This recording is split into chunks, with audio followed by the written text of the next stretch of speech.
Paz e bem, meus irmãos e minhas irmãs. Estamos na quinta-feira da 26ª semana do Tempo Comum, dia 2 de outubro. Hoje a igreja celebra a festa dos Santos Anjos da Guarda. E o nosso evangelho é retirado do livro de Mateus, capítulo 18, versículos de 1 a 5 e depois no versículo 10º.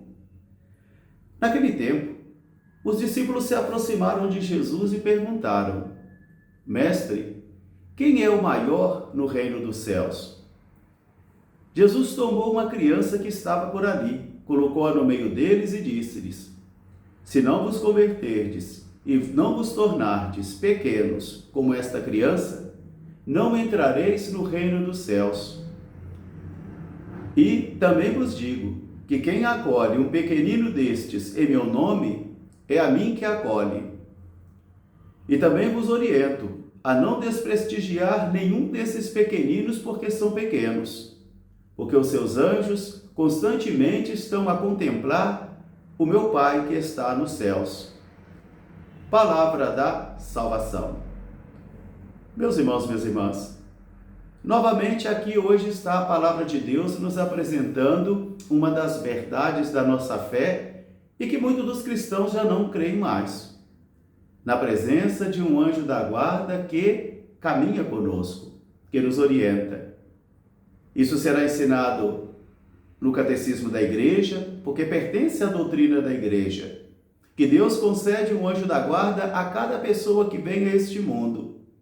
E esse anjo será um companheiro, será um guia, será um protetor para conduzir as pessoas no caminho da salvação, que é o conteúdo da primeira leitura de hoje do livro do Êxodo. Eis que eu colocarei o meu anjo à vossa frente, e ele vos conduzirá para o caminho, para o lugar onde eu preparei para vós. Por isso deveis obedecê-lo. Deveis obedecê-lo constantemente para que ele vos conduza até o caminho que eu vos preparei. Por natureza, os anjos são seres espirituais, mais perfeitos do que nós, porque são mais puros do que nós, por natureza. São seres espirituais incorpóreos. E, por seu encargo, por sua missão, diz o nosso texto, eles são anjos. Porque anjos significa mensageiros. E é muito importante que estas ideias fiquem bem claras entre nós, porque como foi popularizado, foi polarizado a partir de textos pagãos a existência dos anjos e nome de anjos que nós nem conhecíamos no passado, porque foram popularizados por a nova era, pela cabala, e assim os cristãos também foram absorvendo essa ideia. Uma ideia às vezes meio distorcida, uma ideia que às vezes não pertence ao santo patrimônio da fé da igreja, à sã doutrina da igreja. Mas a igreja ensina sim em seu catecismo a existência dos anjos como seres espirituais mais perfeitos que nós, que foram criados para louvar e adorar o Criador, para contemplar a sua força e também para exercer o ministério, para realizar uma missão, como for o caso, por exemplo, dos 3 arcanjos que celebramos ontem, Gabriel, Rafael e Miguel, cada um com uma missão específica. Um vai ser aquele anjo da cura, que vai curar em nome de Deus. O outro será aquele que vai ser o anjo do combate, da batalha, aquele que vai combater em nome de Deus. E o outro será aquele que vai levar grandes anúncios da parte de Deus. Por isso, eu tenho um anjo da guarda, segundo a nossa fé cristã católica, e você também tem o seu, que nós precisamos estar constantemente obedecendo a ele, assim como o Senhor designou. Por isso, a nossa caminhada para a salvação, o Senhor nos cercou de todas as proteções e nos deu todos os meios necessários para chegarmos até Ele, mas mesmo assim, pelo nosso livre-arbítrio, mesmo assim, pela nossa liberdade, às vezes nós nos deturpamos, às vezes nós nos desviamos e nos desencaminhamos do caminho, principalmente quando não somos obedientes. Por isso que o pecado de Adão e Eva desde o início foi um pecado de desobediência. E é um dos sérios pecados que eu passo, que você passa também, às vezes, esse pecado de desobediência, onde nós desobedecemos ao Senhor e à sua santa vontade. Por isso o anjo da guarda será um hóspede divino que eu carrego em mim e que você também carrega em você, para que ele nos oriente, ele nos fortaleça.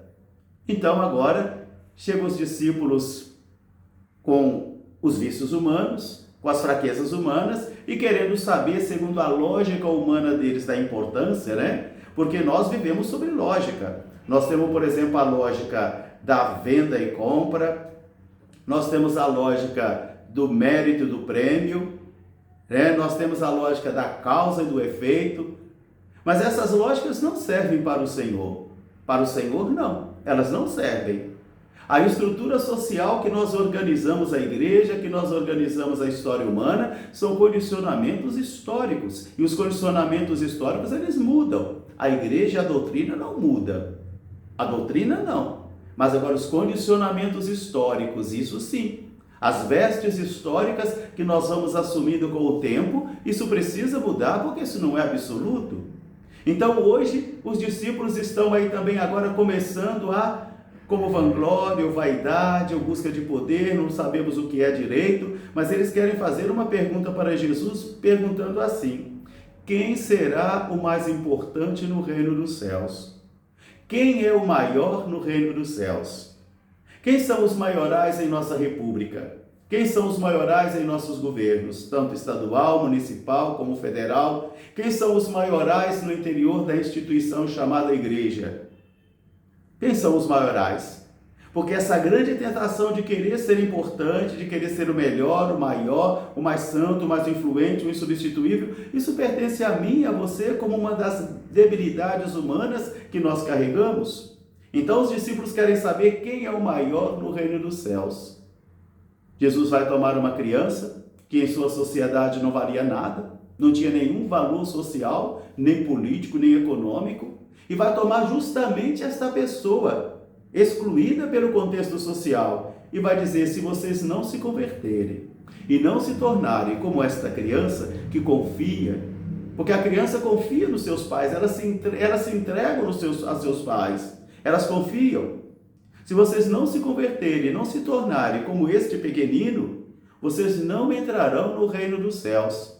Aqui está a infância religiosa ou a infância espiritual proposta por Santa Teresinha, cujo dia nós celebramos ontem, não de um infantilismo religioso. Infantilismo religioso é patologia, é enfermidade mental.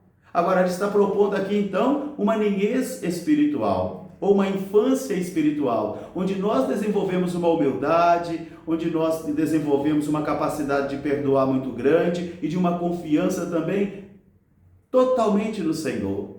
Assim Jesus diz: se não vos converterdes e vos tornardes como este pequeno, não entrarão no reino dos céus. E quem recebe um pequenino desse em meu nome, é a mim que o recebe. É a mim que o recebe. E também Jesus diz: e eu vos digo mais, não desprestigie nenhum desses pequeninos, porque os anjos deles estão constantemente contemplando a face de meu Pai que está nos céus.